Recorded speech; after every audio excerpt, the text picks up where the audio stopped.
It is Saturday 10 a.m. Appreciate the value of the time that you're going to give to us today. I know that there are a lot of demands for the time. I'm sure there's time with your family, there's time for your own personal decompression, there's time for your own health and well-being, given all the things that are going around. And there's time, of course, on your Netflix and FB and Twitter and whatever else. So really respect the time that you've given us this morning, and we hope that we'll make it valuable and we'll be extremely responsible through the next 1 hour. Okay, so the first question that both Naveen and I had when we decided to kind of host this conversation was why us and what's the need for this conversation? To understand that, I just thought I'll kind of take a couple of minutes to tell how exactly the journey of we getting into Clubhouse happened. 12 months back, when the pandemic hit in what was to be the first of many waves, it looks like, we kind of hunkered down in our offices and in our homes, and we decided to kind of launch an online school for strategy. Center of gravity, for those of you who may not know us well, we are a brand strategy consulting firm, brand and business strategy consulting firm, except that we do the strategy consulting through the philosophy of human centricity. So we decided to launch an online school called Human Work, which took about 6 months to develop. And I think a few months back, we did launch the school. But when it launched the school, one of the things that we had to do was to actually reach out to people to say that this offer exists and this offering exists from us to the world. So naturally, for the first time in 15 to 17 years, we did the things that we never done, which is to kind of go on FB and promote ourselves, to go on LinkedIn and Instagram and so on and so forth. And this thing went on for a month or so. And one day, Naveen came up with the thought that maybe we should start podcasting because being human-centered in our approach to strategy, we are nothing but a collection of stories, facts, factoids, and anecdotes. So we decided to kind of start podcasting. But as we started to hunt for podcasting platforms, both front end and back end, Naveen chanced upon this idea of social listening as the next big thing happening. And it caught our attention. And the app that was riding the crest of this wave, it looks like it's early app now, but I'm sure there are others either in the works or already around there, that this app called Clubhouse was actually the kind of torchbearer of this idea of social listening. So fair enough, as is wont with us, and as is a tradition with us, if something new is there, we have to go and learn it. So like intrepid explorers, we jumped into the world of social listening. And what we have today is a conversation based on 200 hours approximately of social listening and being in the app between me and Naveen. So we're just 3 weeks old, and that's fairly recent, right? So we're going to share whatever we're kind of seen on using the app, because we're just not participants in the app. We're also observers, and we are kind of people who understand what is happening. So this conversation is not with the lens of we being experts, but this conversation is what we've observed as to why this app may be a great relief from the anathema that has come to call itself as social media nowadays. I'm using a word which is a bit extreme, but I think it merits that use in the context of what happens around us today. So that being the background, I want to start. We'll divide the entire conversation into two broad areas.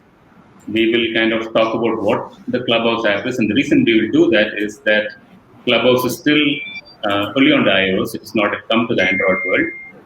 I'm sure a lot of you on this chat may be fairly new to Clubhouse. So just so that you have a context to the conversation that happens later on, it is just right that we take you through the app so you have a sense of what it is. We'll then kind of get into a discussion of what are the key differences that we see in Clubhouse as compared to the other apps that kind of exist in the social media space, bulk of them actually being huge monolithical walled gardens, as we come to call them today. And then after kind of looking at the differences, and hopefully those differences last, because these apps, like any other app, are on the run to commercialize themselves at some point in time, but hopefully those differences last. And then we kind of go to the world of how brands can use this powerfully. And we close it with as much as all social media apps are apparently utopian at the start, like they say in the social dilemma, they're also equally dystopian. And what are the potential pitfalls of using this app, or what can it do that we'll be dealing with maybe a few years down the line? So that's the broad structure of today's conversation. I want to start out, Naveen, by asking the question, what is Clubhouse? And I know that as a setup to this conversation, it is an app which is a social audio app. It was set up by two guys, Paul Davison and Rohan Seth, Stanford students who never met each other on campus. And they go on to kind of do their own jobs, start their own startups. And in 2019, well before the COVID pandemic hit us, they decided to come together and work on this social media app. Now, in the run-up to this, Paul Davison is already experimenting with something called as phone a friend, which is that if I'm free and I have nothing to do and I really want to speak to somebody or connect with somebody, what is a way by which I can tell all my friends in my network that I'm free to talk? And if any of my friends know that I'm free to talk, they can immediately lift the phone and have a chat, and few more friends can join in. So this idea, which looked interesting because we all need human connections, and Rowan parallelly being kind of engaged in the world of podcasts and so on, these two guys meet, and this app starts to get created around March 2019, gets launched around March 2020 or thereabouts. And today, as per the NPR conversation that they had with both these founders, you are looking at close to 10 million users on the iOS platform, of course. So, Naveen, what exactly is Clubhouse? And if you can walk us through what this app is and how does it work in about 5 to 7 minutes, and then we'll talk about why this is different. All right. Thanks, Rajesh. Am I audible? Yeah, clearly. All right. Great. I hope just before I start, I've been watching some chatter and some people were not able to find the stream, but I feel like that has gotten sorted out. I guess LinkedIn is not as intuitive as I thought it was. And if the people in LinkedIn are listening into this, well, there is something for you to figure out how the event can be accessed. Now, coming back to Clubhouse, I guess our own journey into it is reflective of that. Like you mentioned, it is drop-in audio chat. I guess the easiest way of metaphorizing it in my mind is, imagine if you are in a music festival. If we are in India, you've been to NH7 Weekender or any one of those festivals, and there are multiple stages where different kinds of music is happening almost all at the same time. And you are able to wander in and drop into different stage setups. You stop for a while, you listen to the music, and imagine if you could even interact with the people who are actually playing this music, and they bring you up on stage and you're part of that music jam, and then you feel like you've had enough, and then you walk away and go somewhere else. And in a way, Clubhouse is this atmosphere where different people across the world are in rooms having conversations. And I guess the easiest way of doing it, and I'm doing this because I guess if I look at our audience here and we try to run a small poll, of course, we didn't get that much responses, but broadly, I get a sense that maybe there are a significant proportion of people who are unaware of Clubhouse, either because they are Android or if they are on iOS, they haven't really used it. So I might, if I'm going to indulge and just do a little walkthrough of the experience itself, and I guess it becomes clearer that way. Just give me a second. I'm going to try and share my phone here. There we go. Yes, you guys are able to see that, right, Rajesh? Yeah. All right. So if you see, it's an app that's there currently, like Rajesh mentioned, it's only on the iOS platform, and it kind of looks like this thing over here. And you can download the app, obviously, from iOS and install it on your phone. But Clubhouse currently, and I think this is a beautiful thing that they did, it is a app you can download, but to actually get access to using it, you need to be invited by somebody who's already on Clubhouse. And as a member on Clubhouse, you will be able to see those things. So if I just drop in, and that's the user setup that you see right at the top. You can see this part. That's where I have a few invites that I can still give to the people that I can send it out to. I have 5 invites. I get rewarded for being participatory in Clubhouse, and periodically I'll get more and more invites. The more you participate, obviously, they see you as someone worthy of expanding the Clubhouse universe. So you have to think who's going to add to the conversations, right? I get notifications, obviously, where my friends or somebody else is, like, for example, somebody's on the wait list to join Clubhouse. They wanted an invite. You want to give them an invite, etc. And the nice thing about Clubhouse is, I guess, is that anybody can join any conversation. Anyone can leave any conversation without really having to uh, I guess, be invited to it. So many of these conversations. So what you're seeing right now, there is a conversation going on a comedy experience, and these are the people. You can see there are 527 people in the conversation, 48 of whom are currently on the stage speaking. So in any Clubhouse room, there are three roles any person can play. One is a moderator who has all the rights and privileges to decide who speaks, who gets invited from the audience to come up on stage and is now giving in a speaking role, and who is sitting in the audience and just listening into the conversation. So you can see that 48 people are speaking, the rest of the people are listening in. And I'm not going to tap and join this conversation right now, because one of the nicest things about Clubhouse is they don't keep a record of what you talk about. Whatever you talk in the room stays in the room and it is gone after the conversation is over. Moderators actually haven't felt the need, and I feel this is a beautiful thing. You can join the conversation at any point in time. When you tap it in, you enter the conversation, somebody is speaking, you're naturally added as a person who just attended, and you're sitting in the audience and you're listening in. You have no pressure to join the conversation. If you feel like you want to join, you can raise your hand and the moderator can bring you up on stage, and you'll be given a time when you want to add to the conversation. Or you can choose not to add to the conversation. And if you're done listening, you can just, there's a button there that says leave quietly. Rajesh, should we just open a room? That's an easier way of showing this. Why do you open a room? So it's a room in which only Rajesh and I are going to be there. So, I'm not really supposed to broadcast anything on Clubhouse outside of Clubhouse. So at least here it's just me and Rajesh. So I think that's okay. We both have given permission to each other to at least see it. There you go. I might have gotten an alert that Rajesh has opened the room. Not yet. Oh, okay. Yeah, I'll open it, right? Yeah, you can just open it. Yeah. So you see the button down there, down below that says start a room. There it is. And I can go to that room, and now there is only Rajesh and me in that room. I'm going to mute my phone so I don't get feedback. But you get a sense, so I can start talking. You see that little star out there that says Rajesh is the moderator. He has the privilege to kick me out of the room, to mute my phone. If somebody else joins, they'll come in at the bottom as a listener. And this is the most beautiful button. It literally says leave quietly. I could be on stage and I'd have listened to people for a while. Maybe I've given my 2 minutes of thought on what's happening in the conversation at that point in time.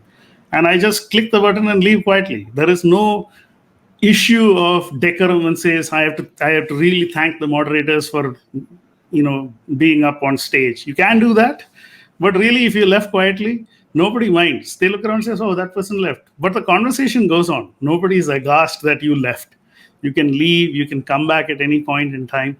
I mean, it is akin to, we used to do a lot of in center of gravity zone work when we do conversations, especially in rural areas in India, in rural settings, and you can't really have a formal interview conversation when you are sitting in a charpai and outside somebody's house in rural India. At least people walk in, people walk out. Many people, you'll be talking to somebody, 5 other people will just stand by, listen to the conversation. They may just during the point of the conversation, they add their own perspective into it. And if they are waiting for a vehicle to come by, they may just exit and somebody else comes. So the conversation can go on for hours. And this, I felt, was the most beautiful aspect of Clubhouse, where who I am matters a lot less than what I am bringing to the conversation. In fact, in most conversations, you don't even really introduce yourself. They'll say, hey, Naveen, come up on, do you have something to share? And I can just share about the topic in question and exit the conversation without any pressure of establishing the context of who I am and why I am doing this. You can do that. Nobody says anything against it. But the beauty is what you added to the conversation that's happening, and what you brought to the table is all that is germane. And you have no pressure to I guess, I would say, shine over there. It is a lot more about listening and interacting than grandstanding and giving speeches. I mean, if you have a lot of things to share, and all you're going to do is hog the mic and talk on Clubhouse, my sense is that, and from all my observations, and there are people who behave like podcasters in Clubhouse, you can literally see people leaving from the room like that. And that's a fairly strong indication to the moderator to say, okay, this person is hogging the mic. Let's not give him so much time or her so much time that it kills the energy of the room. I guess that's the broad introductions. So Naveen, And yeah, sorry, go ahead. Naveen, I think you've touched upon a lot of key points. I'd want to go to each of them in detail. Shall I kill this right now? Because I am literally, this is a nice thing about warning. Says, they can sense that I am broadcasting this publicly, even though just Rajesh and I are on the room. So that's not in line with community guidelines. And I'd really not want to get kicked out of Clubhouse. So I want to just stop this share, but I thought it was interesting to. Yeah. There we go. I want to just keep that up. All right. You just. Did I manage to do it? No. Sorry. Yeah. So Naveen, I just want to kind of delve upon the 3 or 4 key things that you told, which are distinctive about this social drop-in audio chat. But just to kind of summarize, it is a platform where you can host, you can speak, or you can listen in at the same point in time. And it's this giant human festival where you can enter rooms of different kind of interests which you can curate. So for example, if you have an interest in psychology, sociology, film, arts of a certain nature, for example, you can curate the kind of rooms that you want to go in. And if you choose a set of people and clubs that you want to follow, that you like following, then those options will be thrown to you. And you can then decide to walk into any of the rooms at any point of time. And this is 24/7, right? Because it's the world is flat kind of story. You can walk in, sit in the audience, listen in for a while. You have something to offer, you go on stage, you offer your opinions, you may choose to take part in the conversation for a long period of time. The moderator, knowing that you are adding value, may choose to make you the moderator, and he makes it the stage. After a while, you find that you are moderating the room because they find that you're cool enough to moderate the room. So I remember you telling me that, right?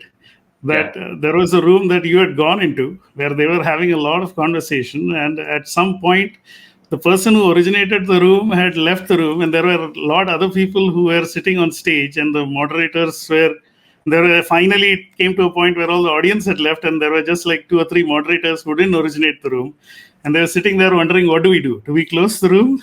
Do we wait for the other guy to come back? Right? It's something precious that's there. And I think that's the beauty of the place. Actually. So it's like a giant human live festival happening.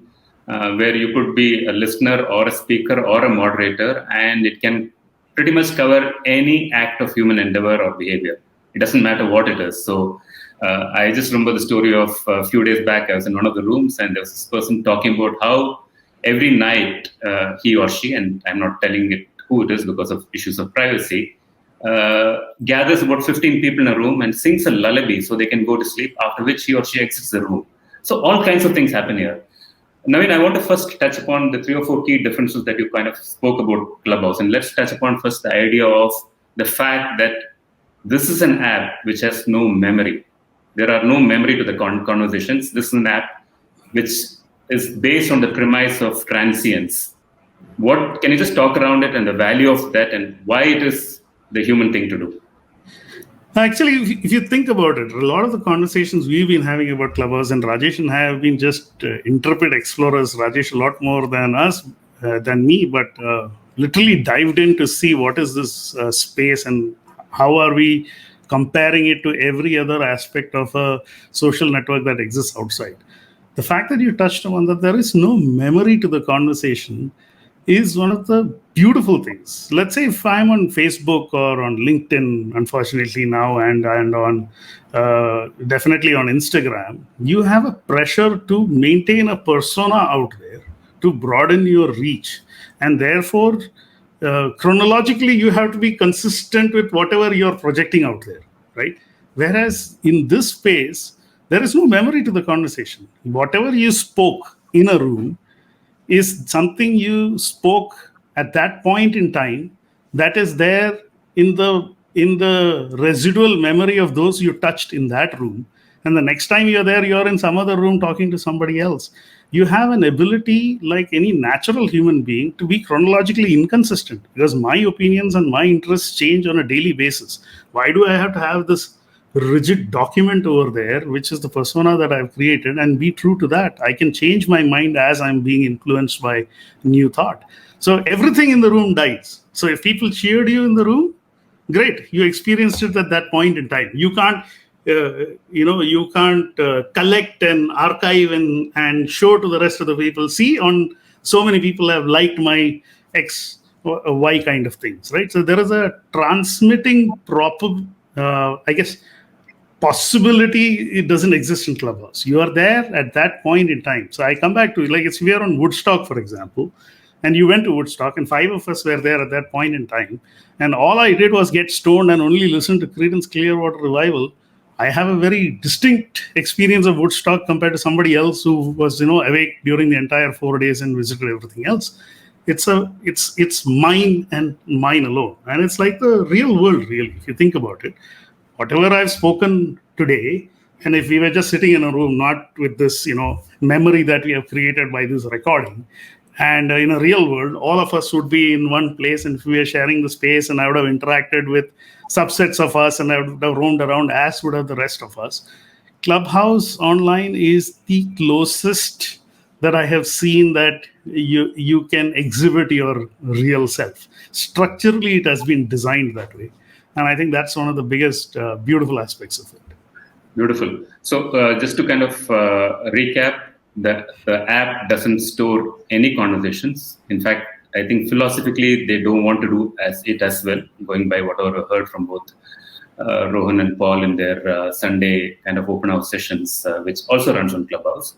The fact that you're mentioning that chronological inconsistency, provided it's authentic, is actually evolution. And we should be allowed to change our views and stances like we would, because we are human beings, and every time a new stimulus comes in, we actually kind of start to rethink ourselves if we are human enough.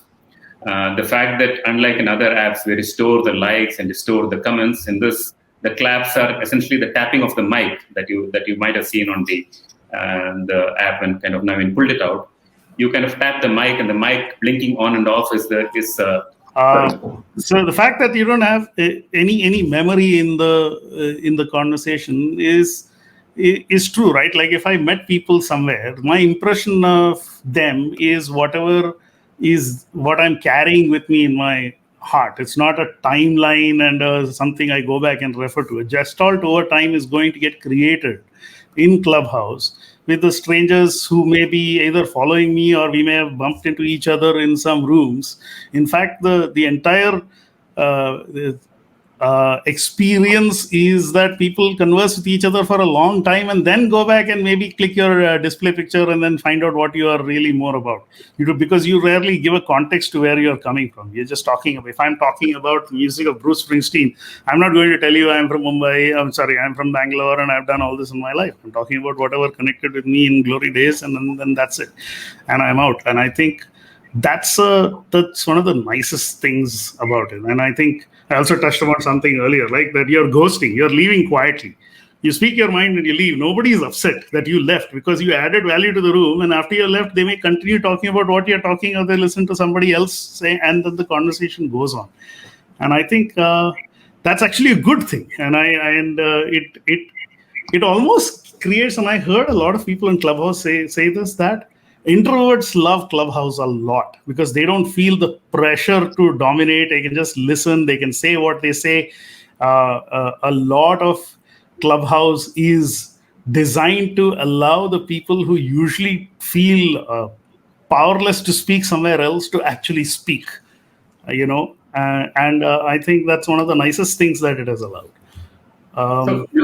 Naveen, can you touch upon this entire earlier conversation around the fact that everything's in real time and real people need to have conversations, and you really can't just talk around that a little bit? And I guess you contrast it with the idea that you can't really outsource your Clubhouse activity to somebody else, right? So let's say one of the worst things that has happened to rest of the social networks is there are teams managing somebody's persona. And the worst aspect of that could be you could have a troll army that is going to essentially take your original thought, if it is yours, and then blast it to somebody else without no perspective anywhere. Clubhouse, you can't do that. One person is you. Your real self is identified at the back end. They'll figure out how privacy works. But one person, one invite, somebody has to invite you to that. And you have to be at that point in time, and you have to be your authentic self and engage, because you can't just come there and do your spiel. The room is talking about something, you have to listen, and you have to tell what's happening. So it's difficult to create an army of trolls who will tell the message. If you came to a club and decided to troll the room by yelling at somebody, the moderator is all empowered. Right then and there, they can shut you, and people continue the conversation as though you don't exist. What is an average troll going to do? Jump rooms and keep telling that? It'll become exhausting. So it discourages them. And frankly, it is financially also prohibitive to be a troll on Clubhouse, because every account is tied to a phone. So you have to keep getting new phones. Currently iOS, or at least a new phone number, even if they open it to Android, it is not the same thing as opening hundreds of fake accounts and then propagating your stuff. It doesn't work that way. And you have to have, I guess, you have to be spontaneous. You can't really curate and come with 5 talking points and I'm going to say that. The room tends to go wherever it goes. You have to listen, be able to think, and then respond and bring yourself to it. So authenticity also is almost structurally baked into the system. So people who were otherwise silent because they didn't have a space where they could put things out and propagate, and I have no ability to create memes or stuff like that, I feel like I can get into Clubhouse and be part of any conversation, even as a listener, which I feel personally is the biggest value of Clubhouse, right? It's the magic of conversation and listening all in one place, actually. I think you are engaging in deep listening. Of course, deep listening in the physical space has listening not only to the spoken word, but here at least to the spoken word and the tonality of how things are being spoken to. You have seen people who are not, trained moderators do brilliant jobs of encouraging the room to listen. And, I've been to various rooms where this has happened. I mean, you can talk about Marissa's room, Rajesh, and that itself was beautiful. Yeah, so in many ways, I think kind of it destroys what would otherwise be a very narcissistic kind of approach to the world of social media, where we have found in many rooms, and this we ourselves have done, where we walk into a room, we have something to contribute, we are waiting in line to be called by the moderator, and by the time we come on stage, the point is already been discussed, and we just kind of gracefully go out saying that there's no need to kind of go and make a presence there, kind of a thing. I mean, I literally said, I'll say, hey, Piyush and Robert have already said what I wanted to say, so I yield my time. That's it. It's just human, just like that. Nobody told them to yield their time. You do what everybody else has done. And I wanted to tell this because I don't know if this is the right time in the conversation to introduce it, but it feels right. One day I was on Clubhouse and I was in a room that was discussing, because it's recent, Kangana Ranaut's ban from Twitter and Donald Trump's potential re-emergence on Facebook, and should celebrities be banned, and should these two guys be on Clubhouse? Anyway, as you can imagine, this conversation gets a lot of people who are more left-leaning, liberal at least, if you say not left, and who are talking, and the room itself was hosted by... I am bad at names, but I think Sanjay Hegde, if I remember right, he's the lawyer who was defending the Shaheen Bagh protesters, etc. So you can imagine it gets journalists and artists and that kind of people, and they were talking, of course, about whether she should be in or not. And I listened to that conversation and I made my point there, and I left. And immediately after that, I entered into a conversation which was about should we be a Hindu Rashtra? And I was listening there for quite a while. And the beauty of it is that in the first room, somebody came in and said that I created this app and it is about COVID resources. And immediately the moderator said, you can't grandstand, even if it is the right thing to do. If you have an app, etc., this is not the place for that. There are other rooms. So I'm going to quieten you down. In the Hindu Rashtra room, where somebody was, really agitated over over what was happening in Bengal post-poll violence, and she was, basically ranting over another community, and let's not go there. There also the moderators patiently gave her listening to and then quietened her down. And both were very strong ideologues in both rooms. But the takeaway was that it is not what I see on Arnab Goswami. People are actually listening and interesting on both sides and interested in listening to each other. I mean, at least that's the first big step. It almost seems to be designed to bring out the decency in all of us. And I thought, what a beautiful thing to have done structurally, to have created such a construct and created a culture where people are actually trying to listen, understand, and not win arguments, but listen and make their points of view, and both points are heard. And whatever happens to you internally happens. And then you go somewhere else. And I left that to go to some room where, people are essentially stoned and listening to music. And that was also good. So I think this is, it's a beautiful space. I don't know how to characterize it, but it is unlike anything that exists in an Instagram, a Facebook, and sadly what is becoming to LinkedIn, which is all a space for me to propagate my thought to as many people so I can attract them, and I'm judged and rewarded for as many people will consume me, versus saying, what are people talking about? Can I be informed by what they are talking about? Can I add value to that? If not, I have received more than I have given, and I'm happy for that experience. And now I go somewhere else. And I think that's been my personal, at least, journey. So I just want to, of course, we kind of see many more differences, but just to quickly summarize, we're saying that there is the idea of transience, which is the app has no memory, and that's got the magic of we being allowed to evolve versus we being stuck to a persona. We also talk about the fact that you can just enter a room and leave quietly, the idea of ghosting, and it's absolutely fine. In fact, that is encouraged also by the makers of the app. The fact that you're in real time and you have to be your real self, you have to be spontaneous, you can't actually manufacture, manipulate, edit, or curate conversations beyond a point, and that itself makes it far more human. And the fact that what you say matters and not who you are. So you walk into a room, you enter on stage, and nobody checks your biodata. You don't even tell who you are very often in many rooms. The value you add through the conversations then makes people go and check, saying, who's this guy or who's this woman? Let me go and figure out who they are and what else do they do. Sorry, Naveen, you're about to say something. I was going to say that if you remember, right, when we just started on Clubhouse, you have next to your display picture, there is a little party hat, and we couldn't figure out what that was earlier. And it identifies you as a newbie, which goes away, I think, after 7 days or so once you're on Clubhouse or something like that. But you're a newbie that is, a newcomer that is identified out there. And unlike a Reddit room where if you go and ask some questions and you're outed as a noob, you're almost the people who are experts over there will be dismissive of you. Here, Clubhouse, the culture is that in every room you celebrate a newcomer. You're welcomed, and they want to hear from you. They want you to experience the magic of Clubhouse the way they have seen. And I think it's a brilliant way of, imagine if you went to a college and actually not your anxiety being removed from day one, because everybody who was there before you wanted to welcome you into the fold rather than belittle you until you have earned your right to be welcomed. I mean, I think it's a phenomenal thing to have managed to do. I want to move into the world of brands and Clubhouse, because that's a far more trickier conversation, because from the conversations in Clubhouse that communities naturally frown down upon any kind of marketing or brand kind of activity, because it looks like that feels democratic. It's not a star show that's going on. Even when stars come and sit on stage, if they don't have a conversation, people don't necessarily enjoy it beyond a point.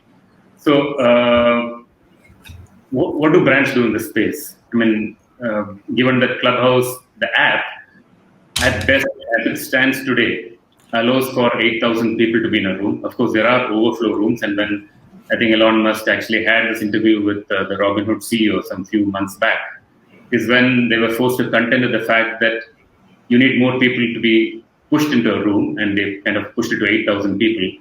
But given that there's a limitation to the number of people who can listen to you, and all the things that we just mentioned up till now, what's the role for a brand in this app? Is there a role for a brand at all? I think, see, first of all, I think it comes back to our view of what a brand is. Brand is the ownership at least in our conversation, we say it's ownership of a point of view about the world. And too much of brand stewardship for a long time has been is this archetype creation, this persona creation that is rigid, and you keep saying that over and over again to many people. But we know brand is a collection of human beings who came together for a purpose, etc. And it is multi-dimensional, multivariate, and you are different things at different points in time, just like any other human being. The fact is that Clubhouse allows for a brand to actually listen and engage and tell your stories in a very human, non-salesy way. It is not propaganda. It is not broadcast. It's not designed for broadcast. If you want to do broadcast, there are other avenues for it. This place is for deeper, real conversations without any of the paraphernalia that comes to brand management. The moment you think of managing your brand, you put constructs even in the digital space of who's going to create the content. Is it going to be polished? You look at Instagram feeds of various brands, right? They all look like ads. Most of them look like ads. The real them is hardly seen because we don't show the real self. You don't just open your phone camera and have a conversation with somebody else. One, structurally, it is still not that way. It is still a broadcast of some shape. But we are overtly concerned with the polish of broadcast. But you've seen other brands that are outside of Clubhouse. Like if you've read about Zappos, where they essentially had a call center when they started, and they were rewarding their call center employees for having long calls, not short calls, for solving problems. So longer you can have a conversation with a customer, and you can't have a long conversation with a customer just pitching products, can you? You have to talk about what they are interested in. You have to talk about who you are. You have to reveal your humanity, which is why you're on the call. Clubhouse allows for those things, for people who are interested in your brand to form deeper and deeper relationships with you. It may be a small microcosm today, but the beauty of it is all the other brand management agency network ecosystems that is required, none of it is required here. It's just a human being who's interested in the brand talking about the things of the brand that they themselves are interested in. Somebody is willing to listen. I mean, we've used it ourselves, right? We have Center of Gravity is a tiny brand. Now we have a reason to go out and talk about our brand also, because you're taking our message to the world in many ways. But we want to talk about why more business decisions should be human centered. We open a room and we love talking about it to each other. The strange thing is, when we opened rooms like these, people came, they listened, and we listened to them, and then the conversation went where they wanted to go. It was not our agenda to sell us. We were just happy to have the conversation around human centeredness. Now, did we build a brand there? Did we go back and put some charts and measure it? Of course not. But I think there is a fear that to the audience to whom a brand wants to engage with, when I say brand, I mean the people inside the brand. If you're a marketing person, tell me about your day, your job. What are you doing? What is exciting about it? If you are somebody who's an R&D, tell why this excites you. If you are a frontline salesperson, tell me what was the fun part of the job. We like those things. There are consumers who like that, and those are the consumers you should engage with in Clubhouse. I feel it's almost naturally designed for anybody who wants to think about building a community to start here, and not be stymied by wanting to project an image. Your image is the real you. It's your authentic self that's the image, and that's what it has So to you be. potentially have a situation where for years brands use broadcast media to tell one unidimensional story, and now increasingly you're being forced to kind of reveal other parts of your authentic personality, not manufactured or curated. And then it stands to reason, therefore, that the biggest communicators of your brand in these kind of spaces will be your own employees, telling different dimensions. The marketing people can tell a certain dimension, the R&D guy can tell a certain other dimension, and the CEO can tell a certain dimension, and even the partners of that company can tell a certain dimension to the brand, all in real-time solutions. Yeah. And you can tell it to each other. It's almost like if you were internally telling what was exciting, what was done, there is an audience who wants to listen to that and wants to be part of that conversation. Right? I'm not talking you to reveal trade secrets, but there are so many things. I mean, What we about the went on numbers? fact. Sorry. Yeah. What about the numbers? Because I mean, we've been cultivated on a world of reach and likes and impressions and so on. What happens to numbers in a Clubhouse kind of an app for brands? and a But that's the pre-operational. point, na, Rajesh. Your numbers is propagated by the people who come at various points in time and listen to you. It's not like you open a room and the same people come. I don't do that. And you won't do it also if you're on Clubhouse, to go and meet exactly the same people every time and have the same conversations. That's not the enriching experience of Clubhouse. You'll come and be parts of some conversations today, and then you'll go away somewhere else and somebody else will join. I'm not going to open a room and talk about 100 different things on 100 different days, because in my mind I won't think like, oh, my content was that day has been done and I have stored it somewhere. You haven't stored it somewhere. I can have conversations on, if I'm talking from the perspective of center of gravity, I can have conversations on the importance of human centeredness till time immemorial, because it's not me having the conversation. I want to open the room and I want to listen to them. Whoever comes gives you the conversation, and then you're reacting, listening. Most of the time you're listening and being informed by, and if they give you permission to inform or share, you share. It's not pre-planned at all, and I cannot imagine not doing it, and be stymied by the fact that there won't be reach. The fact that I'm not measuring it in how many people follow me and how many people listen to it and how many I'm tracking it, which is the first thing you put a structure. What is the ROI? I think a small brand that doesn't worry about all these things will naturally, those who have built community will naturally come to Clubhouse. And for the brands who are sitting outside thinking, abhi community kaisa karega, how will I build community? This is the easiest way to do it. This experiment is easy. If you have an iota of passion in what you do, you can start it. That's what, at least that's my belief. So small brands will have a far better stab at it than the typical large brands. They'll be fearless, right? I mean, they have always been fearless. They'll try the new experimentation. They'll naturally get it. But for a large brand also, all you need is two passionate people who say, let's do this. The third one will come. It's very easy to bring. You'll see it. The response is faster, I feel, the human response. We'll take some questions, but now if you can just spend 1 minute exactly on the fact that there is a story going around that despite having 10 million users, the Clubhouse downloads are starting to drop. And of course, there are many stories to it. I was only at this point in time, it's by invite only, and I'm just responding to Dindu asked the question, is it still invite only? It is still invite only even at this point in time, even for the iOS users. But there is a story going around that the app downloads are starting to fall. And what are your thoughts around it? I think, this is my perspective on having experienced Clubhouse as a user. And of course, we got into it thinking this is something new. And instead of doing a podcast, which is what we were thinking of starting because we wanted to talk about our school and taking our wisdom to the world, is where we came into this space and we saw there's something new called social audio, and Clubhouse as one of the forerunners of this. And we got excited about it and says, okay, let's go ahead and dive in and see what this is all about. And we seem to have found our voice.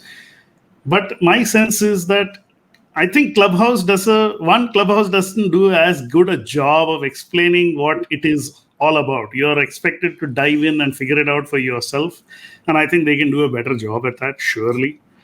And I also think that a lot of people are judging Clubhouse by the yardstick of how the other social media, which was judged by how much reach you could potentially give to a person, and Clubhouse will feel like in all those dimensions, right? You said the maximum I can get is 8,000, that's nothing. I'm talking about people who have millions. What's the point of Clubhouse? What's the point of it when I already have a podcast? Why don't, if I let everybody speak, won't I get trolled? You have to experience these things. And I haven't heard the kind of conversation we are having here from somewhere else. And I know we've been scarring to find this. And I think it will. My faith in the fact that it will grow is the closest analogy in the field I can think about Clubhouse is that it's like Airbnb in the earlier days. And if you think about Airbnb, it was a radical idea that you go and live in some stranger's house. The first time you thought about it, you think that everybody who's putting their house up must be an axe murderer or somebody is going to steal your stuff. But that hasn't come to pass, has it? And I think structurally Clubhouse is designed so that if the right people come in the early stages, which is probably why they're keeping it as an invite. My sense is it may not just be a technological challenge, but they want the invite. So if you've experienced Clubhouse, when you invite someone, naturally you'll have to have a conversation with that person. You are kind of inducting somebody into this world, and you'll have to explain why this is good to them. And I've had this conversation. I sent out invites to people who I felt like were interesting people that I've met in my life with who will add value to the space of Clubhouse. And I had to have this explanation with them. And I think it grows that way. And at some point, it'll become big enough and just will be so large that there'll be enough people who will understand without having experienced Clubhouse what it'll mean to be, and it'll come. And of course, now they are saying the Android app is in beta testing. It will come in another maybe 4 weeks at the outset. It'll be out there, and then the whole new world will come in. But I think to see Clubhouse in the right context, it'll definitely have value to people's lives. Our social audio as a construct has value to people's life. There are still questions out there. How will they make money? Will they make it in an ad-supported model at some point? I mean, the last thing I would want is if I want to have a conversation with someone, I have to hit pause before I want to converse. I hope they go the way of Netflix and other OTT platforms, where I may be willing to pay money for the experiences I've already had with people, and that may be worth it, rather than go an advertising model. At least that will be my hope. But yeah, those things are left to be seen. But social audio of this version, where unlike there is a world of podcasts out there and they add tremendous value, but here you can't produce, edit, curate. You have to be real and on the fly, listen to people, compose something, and decide to add value to the conversation. It is very, very different. I think it's exciting. It's a new frontier. Sorry. Yeah. So we'll start taking the questions now, but yeah, just to close some thoughts, which I scroll through the questions. Experienced when I was going through that. First, I remember on one day, like I told, there was this person singing lullabies out so that people in some other part of the world, unknown strangers, can go to sleep. And then they go to sleep and she or he leaves the room. I was in a room with a gangster who's just been out of jail after a 10-year prison sentence, and he's sharing his experience. You go to another room, and in that room there are Carnatic classical musicians on the West Coast, but Tamilians from the southern part of India sitting with a harp player from Mexico, I think, if I'm not mistaken, sitting with a pianist from Iran, and they're all kind of having this jugalbandi or this free-flowing music session. And you could go and sit right in the middle of them and have a conversation. It's okay to do that. You go to one room which is an expert room, then you go to another room which is a beginner's room, and then you can go to a room where people are kind of playing the game of Antakshari, which is in India where you take the last syllables of a song and then you start the next song which starts with that syllable. So it's multiple, like I told, it's a vast buffet of human experiences into which you can participate or just listen in. And I'm curious to see how brands use. And of course, because of the interest of time, we're not saying that it's all honey and butter. I'm sure there are things that don't work. The notifications kind of drive me crazy now. They're happening right through the night. Then you just really want to get the notifications off your back, and so on and so forth. I'm sure there are a whole lot of issues. Why are they giving me invites and I've not kind of had a good experience with the app as yet, and I'm still starting to learn it? Will they commercialize my time and my voice at some point in time? These are all doubts that remain. But let's go to the questions. Nima is asking that, suggesting or kind of commenting that may seem ironic, but true freedom of expression and listening is possible only in smaller and limited groups. The larger you are, the harder it is to allow and accept true freedom of expression. We did kind of talk about it for a while, Naveen, but if we can just kind of tell about small groups versus large groups. Yeah, so I think it is true, actually. If you think about it, if it's a very large group, clearly the moderator will be hard-pressed to allow everybody a speaking role. And at some point, yeah, I have seen in rooms where moderators will, close off raising of the hands, because especially if they have, speakers. Like I was in a room where there was Manu Joseph was talking about something, and at some point, the moderator said, "Okay, I've taken only 1 hour from Manu, but we have gone on for 2.5 hours, and he's going to have to leave. So I'm going to shut off conversations at this point in time." I mean, I wouldn't have done it. I would have said, even if Manu leaves the room, the conversation can still continue. It doesn't have to be about him. That would have been my take. But I can sense that I've personally shied away from very large rooms where very less people are talking. So then I am only listening as an audience. I would rather do that in a podcast. But right now, I think broadly, I look at it like there's 100, 200 people, and there are some 40 or 50 people who have speaking privileges and moderators going around the room, that's in a good enough space to enter if it's an interesting conversation, because the room size is dynamic. It goes up and comes down consistently. It may be 300 at this point now, it will go down to 50 and then it'll climb back right up.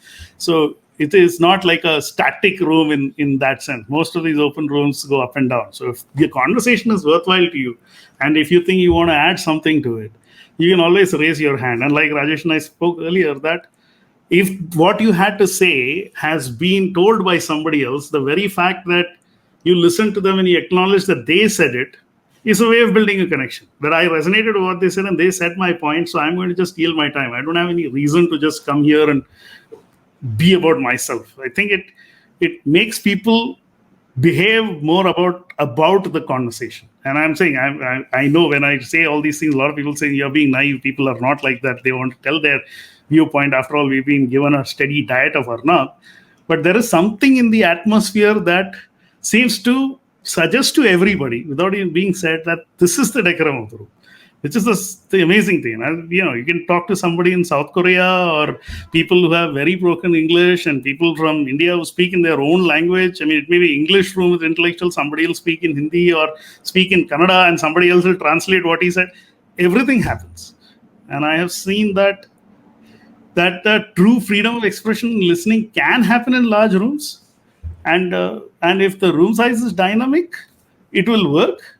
If it is a large room with very less people speaking, then I have at least tended to walk away from it, because I feel like if I listen for a while, then I'll say, okay, this is somebody making a speech, in which case I would rather listen to it as a podcast at 3x the speed or read the transcript. There may be wisdom, but I'm not a participant in having an engagement with this individual or with the other people in the room. Then what's the point? If it's static, I can postpone. If it's dynamic like this, I have to be there. And that's the nice thing about it. Okay. The other question, I don't know who the name is, just as a LinkedIn user. Hi, Naveen Rajesh. I think it's great hearing the feedback tool for grants of all sizes. The quality of moderation and participation is a cornerstone to the quality of takeaways. Is that a fair view? Yeah, I would say that. And I don't know the name, because I think this is pulling comments from Facebook and LinkedIn. And I think depending on your settings, I don't know your name, but I'll just put up the comments for others that can read. So now that's the other thing, that I have seen people who are not trained moderators learn how to moderate. So as an index of moderators across the rooms, at least is my personal experience, and Rajesh, you can share yours. If you're a poor moderator, in the sense that you're not allowing people to talk, or you're making it about yourself, right, then you will lose your audience. And that feedback is there, right there on the app. The people who come and they're coming and leaving randomly is enough feedback for moderators over a period of time to understand that they are there as curators, welcomers. Periodically they reset the room for people who came and says, okay, this is what we've been talking about, and right now Rajesh has the floor and he's going to say something. And they don't tell you, okay, this is all what we have said, and bring you up to speed. There is no bringing up to speed. They broadly say, and this is the point, and you start. It's like a river, actually. And you join whenever you join, and from there you're there, and you exit the river when you want. And I think that beautiful pace is there. And I think quality of moderation is actually the moderators who lose their status and control actually will thrive here. It is not about them. Your job is to set the tone of the place and to listen and make your own conclusions later. You don't have to even summarize for the room. As most rooms say that, hey guys, we have been going at it for 2.5 hours and I think this was great, and we loved it. Thank you all for being here. I need to go. If you want to continue the conversation, I'm going to make X the moderator and I'm out. Bye. And if it continues, it continues. If it closes, it closes. So, that's such a brilliant way of saying the conversation it belongs to the conversation. Rajesh and I worked on a project in grassland in Gujarat called the Bunny grassland, and the structure of that grassland is about 3,000 square kilometers, I think. The grassland belongs to the animals. It has been encoded into law. Nobody has property rights there. If you have animals, if you have cows and buffaloes and goats, etc., you have access to that land. And here it's almost like that. The conversation the rooms and the space belongs to the conversation, not to the creator or the moderator in that sense.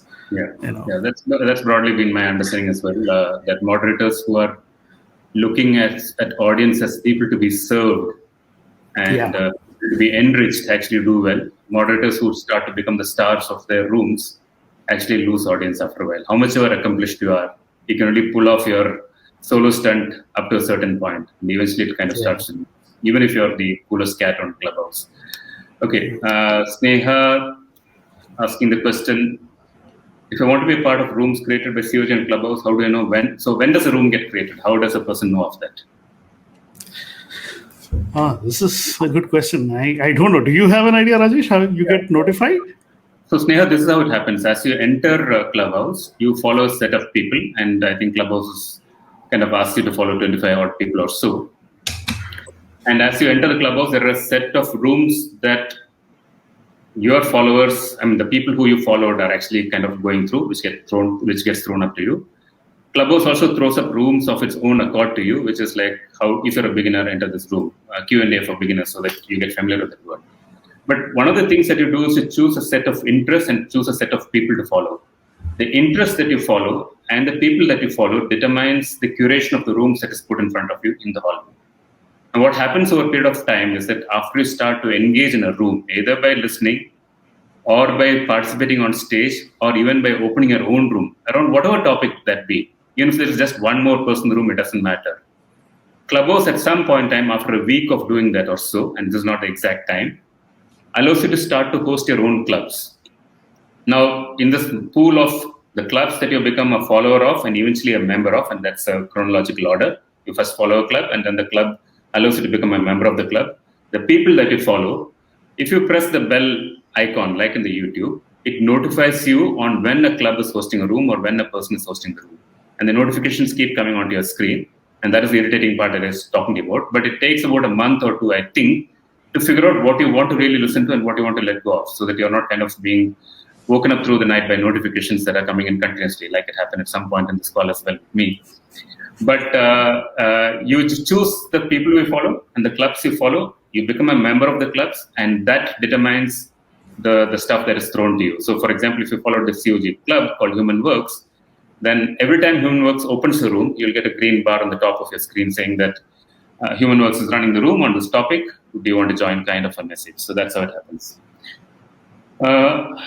Please suggest as to how we can grow our circle. I can follow a lot of people, but how do I get them to follow me? Nice question, Urmi. Yeah.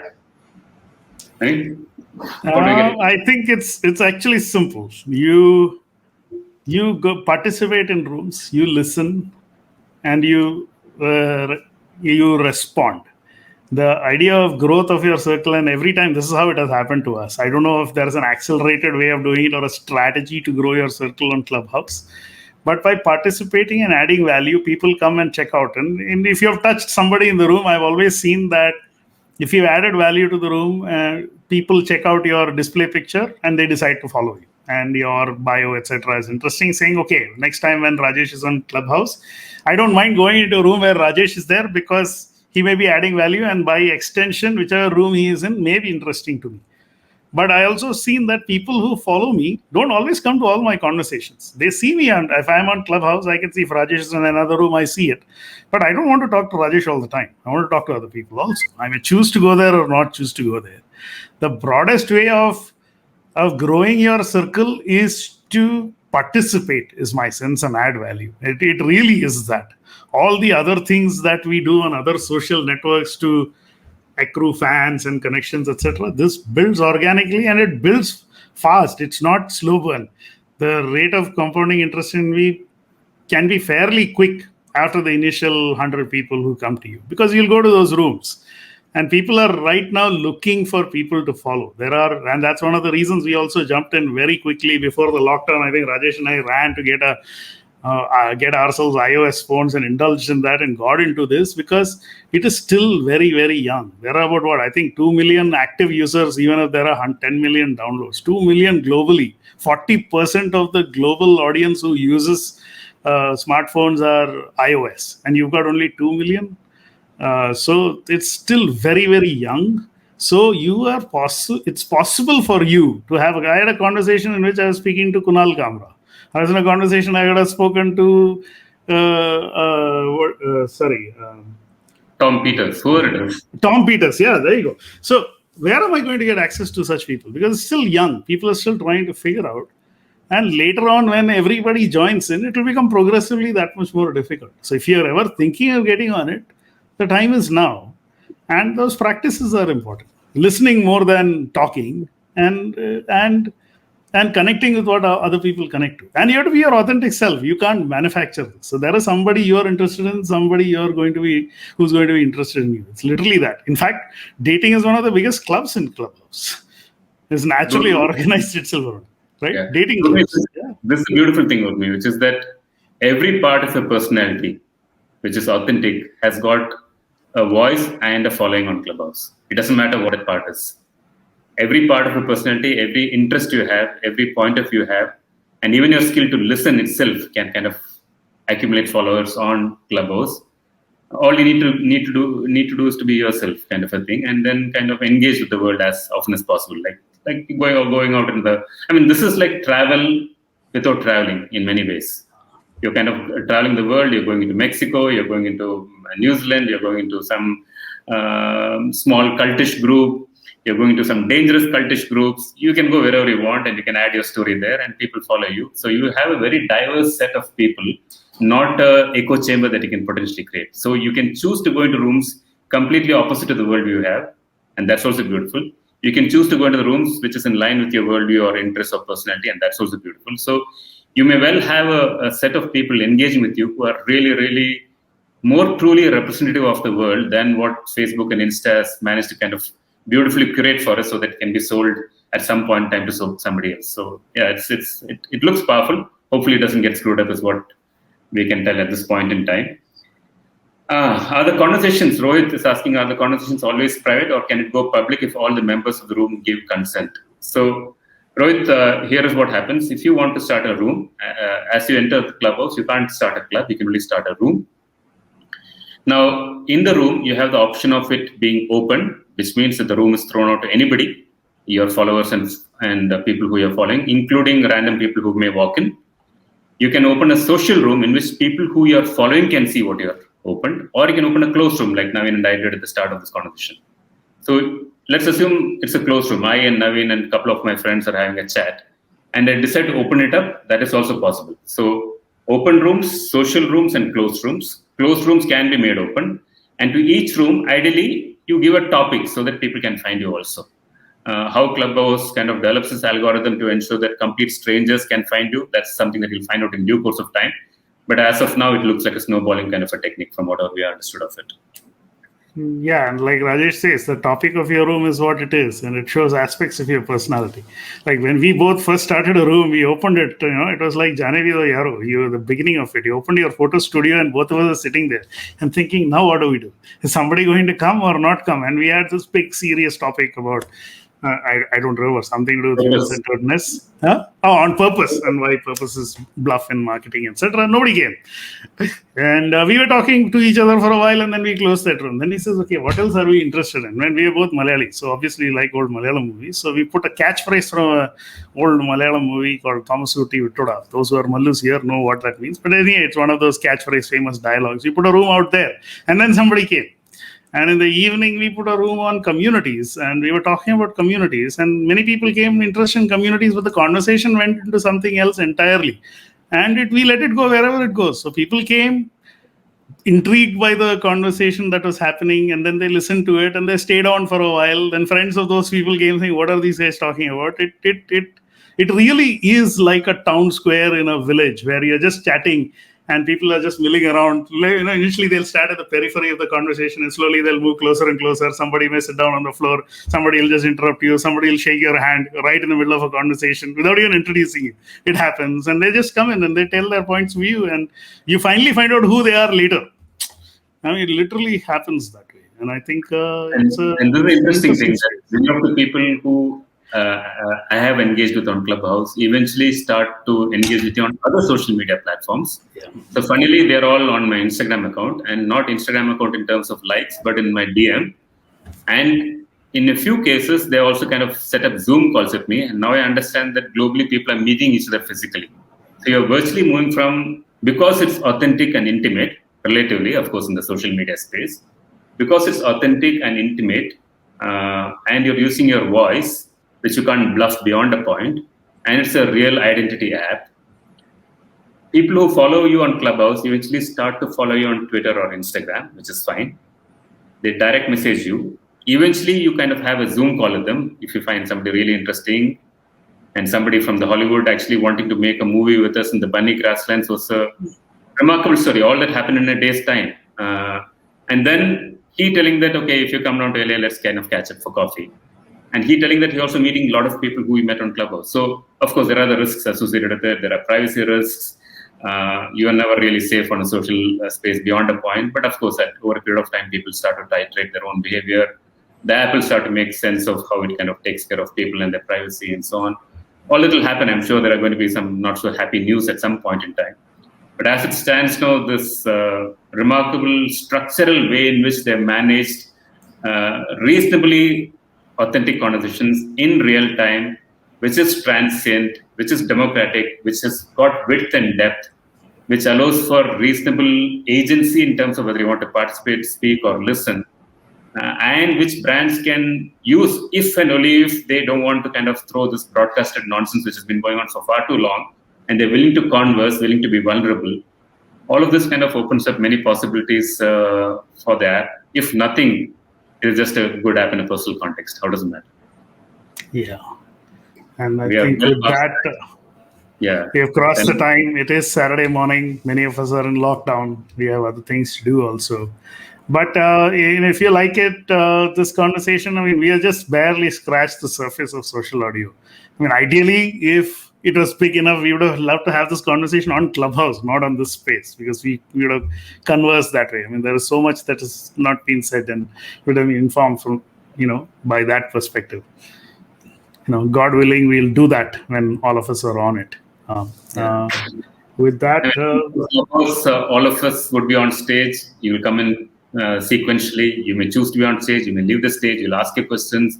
That conversation will go elsewhere without any idea of it. You may leave the room, and this conversation can go on for the next 24 hours, because we know there are 24-hour clubs. There are 7 days, a club that doesn't stop, because moderators come in and go like a music festival. So it will be interesting to have it there as well, and we can discuss the other nuances which have started to kind of see, because we are observing it closely as well, and eventually figure out where this thing goes in due course. All right. Thank you all for spending, a little more than an hour that we asked for on Saturday with us. I guess this conversation will be up after I end the broadcast, so it should be there on LinkedIn and Facebook. And then we'll also put it up on YouTube later for those who missed it, and share it with everybody else. So if you feel like you wanted to share this conversation with somebody who hasn't been here, it will be available.